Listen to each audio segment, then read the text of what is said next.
everyone, welcome back to Lynn's Homestead. Today we're going to be using the Massey Ferguson 1723e. I got the 4-foot bucket on. We're going to do the first dig. You need to at least get down about that far, roughly. And there's some stuff down in there I kind of want to dig back out because I thought it was a good idea at the time. At the same time, we're going to see what the soil looks like. Let's get started. Don't forget to subscribe. All right,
so you see how hard it is. There's more clay on that side than there is on this side, because this side I did really well with this hardwood mulch.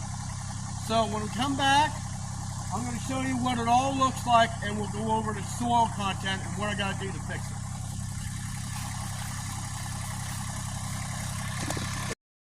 All right. About an hour or so later, we're a little warm. We're going to go inside the house.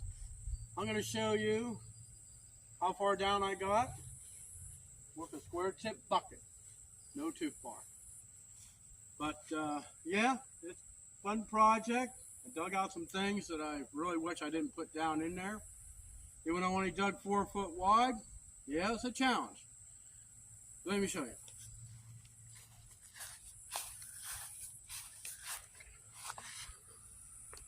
As you see, I dug down quite a ways. I exposed some things that I had buried down in there and got them out. That was the goal. I wasn't sure how deep it was, but I know it wasn't too far down.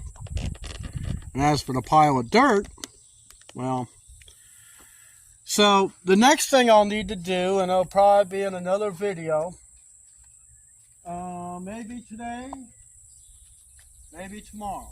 Not sure. It's getting kind of warm out here. And my camera keeps shutting off. Don't like heat. No camera, no phone does.